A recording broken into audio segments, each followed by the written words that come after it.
Continuation of Seventeenth Hour, from 9 to 10 a.m. Jesus is crowned with thorns. Presented to the people, Ecce Homo. Jesus is condemned to death. In the meantime, O my tormented Jesus, moved by my sorrow, you seem to say to me, my child, cling to my heart, and take part in my pains and in my reparations. This moment is solemn.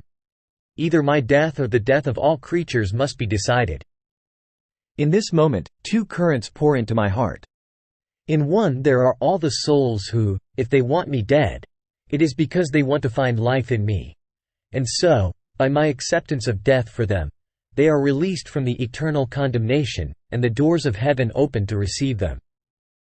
In the other current there are those who want me dead out of hatred and as confirmation of their own condemnation. And my heart is lacerated, and feels the death of each one of them, and the very pains of hell. Ah! My heart cannot bear these bitter pains. I feel death at each heartbeat, at each breath, and I keep repeating, why will so much blood be shed in vain? Why will my pains be useless for so many? Ah! Child, sustain me, for I can take no more. Take part in my pains. May your life be a continuous offering for the salvation of souls, so as to soothe pains so excruciating for me. My heart, Jesus, your pains are mine, and I echo your reparations. But I see that Pilate is astonished, and he hastens to say, how can this be? Should I crucify your king? I find no guilt in him to condemn him. And the Jews cry out, deafening the air, we have no other king but Caesar. And if you do not condemn him, you are not a friend of Caesar. Insane, insane, crucify him, crucify him. Not knowing what else to do, for fear of being deposed, Pilate has a bucket of water brought to him, and washing his hands, he says, I am not responsible for the blood of this just one. And he condemns you to death. But the Jews cry out, may his blood fall upon us and upon our children. And in seeing you condemned, they make feast, they clap their hands, they whistle and shout, while you, O Jesus, repair for those who, finding themselves in high positions, out of vain fear and in order not to lose their places, break the most sacred laws, not caring about the ruin of entire peoples, favoring the evil and condemning the innocent. You repair also for those who, after sin, provoke the divine wrath to punish them. But while you repair for this, your heart bleeds with sorrow and seeing your chosen people, struck by the malediction of heaven, which they themselves, with full will, have wanted, sealing it with your blood which they cursed. Ah! Your heart faints. Allow me to sustain it in my hands, making your reparations and your pains my own. But your love pushes you higher and, impatient, you already look for the cross. My life, I will follow you, but for now rest in my arms. Then, we will reach Mount Calvary together. Therefore, remain in me, and bless me. Reflections and practices. From 9 to 10, crowned with thorns, Jesus is mocked as king and subjected to unheard of insults and pains. He repairs in a special way for the sins of pride. And we? Do we avoid sentiments of pride?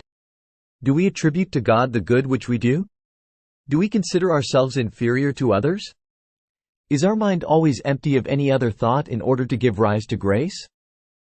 Many times we do not give rise to grace by keeping our mind filled with other thoughts. Then, since our mind is not completely filled with God, we ourselves cause the devil to bother us, and maybe we even foment temptations. When our mind is filled with God, as the devil approaches us, not finding the place toward which to direct his temptations, confused, he flees. In fact, holy thoughts have so much power against the devil that, as he is about to approach us, they wound him like many swords, and cast him away. Therefore, we lament unfairly when our mind is bothered and tempted by the enemy. It is our poor surveillance that pushes our enemy to assault us. He is spying on our mind in order to find little gaps, and attack us. Then, instead of relieving Jesus with our holy thoughts and removing the thorns from him, ungrateful, we push them into his head, making him feel the pricking more sharply. In this way, grace remains frustrated, and cannot carry out the crafting of its holy inspirations in our mind. Many times we do even worse. As we feel the weight of temptations, instead of bringing them to Jesus, making of them a bundle to be burned by the fire of His love, we worry, we become sad, and speculate on those very temptations. Therefore, not only does our mind remain occupied by evil thoughts, but all our poor being remains as though soaked with them. And so it would almost take a miracle from Jesus to free us. Jesus looks at us through those thorns and, calling us, He seems to say, "Ah, my child, you yourself do not want to cling to me. If you had come soon to me, I would have helped you to free yourself from the bothers which the enemy brought into your mind, and you would not have made me sigh so much for your return. I asked for help from you in order to be freed from thorns so sharp, but I waited in vain, because you were occupied with the work that your enemy had given you. Oh, how much less tempted you would be, if you came soon into my arms. Fearing me, and not you, the enemy would leave you immediately. My Jesus, may your thorns seal my thoughts in your mind, and prevent the enemy from causing any sort of temptation." When Jesus makes Himself felt in our mind and in our heart, do we reciprocate His inspirations, or do we place them into oblivion? Jesus is mocked as king. And do we respect all the holy things? Do we use all the reverence which befits them, as if we were touching Jesus Christ Himself? My crowned Jesus, let me feel your thorns, so that I may understand from their pricks how much you suffer, and I may constitute you as king of my whole self. Showed from the lobby, Jesus is condemned to death by those people who had been loved and who had benefited so much from Him. Loving Jesus accepts death for us, in order to give us life. Are we ready to accept any pain to prevent Jesus from being offended and from suffering? Our pain must be accepted so as not to make Jesus suffer. Since He suffered infinitely in His humanity, and since we have to continue His life on earth, we must reciprocate the pains of the humanity of Jesus Christ with our own pains.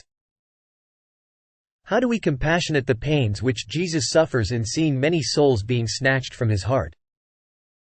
Do we make His pains our own so as to relieve Him from all that He suffers? The Jews want Him crucified, so that He may die like a criminal, and that His name be erased from the face of the earth. Do we strive to let Jesus live on earth? With our acts, with our example, with our steps, we must put a divine mark in the world, so that Jesus may be recognized by all, and so that, through our works, His life may have a divine echo, heard from one end of the world to another. Are we ready to give our own life so that beloved Jesus may be relieved of all the offenses? Or do we rather imitate the Jews, people so much favored, almost like our own souls, which are loved so much by Jesus, and shout like them, "Crucificator, let Him be crucified"? My condemned Jesus, may your condemnation be my own, which I accept for love of you. And in order to console you, I will pour myself continuously in you, to bring you into the hearts of all creatures, to make you known to all, and to give your life to all. Thanksgiving. My lovable Jesus, you have called me in this hour of your passion to keep you company, and I have come. I seem to hear you praying, repairing and suffering, in anguish and sorrow, pleading for the salvation of souls in the most touching and eloquent voices. I tried to follow you in everything, and now, having to leave you for my usual occupations, I feel the duty to say to you, thank you, and I bless you. Yes, O Jesus, I repeat to you, thank you, thousands and thousands of times, and I bless you, for all that you have done and suffered for me and for all. I thank you and I bless you for every drop of blood you shed, for every breath, for every heartbeat, for every step, word, glance, bitterness and offense which you endured. In everything, O my Jesus, I intend to seal you with a thank you and an I bless you. Please, O Jesus, let my whole being send you a continuous flow of thanks and blessings, so as to draw upon me and upon everyone the flow of your blessings and thanks. Please, O Jesus, press me to your heart, and with your most holy hand seal every particle of my being with your I bless you, so that nothing other than a continuous hymn to you may come from me.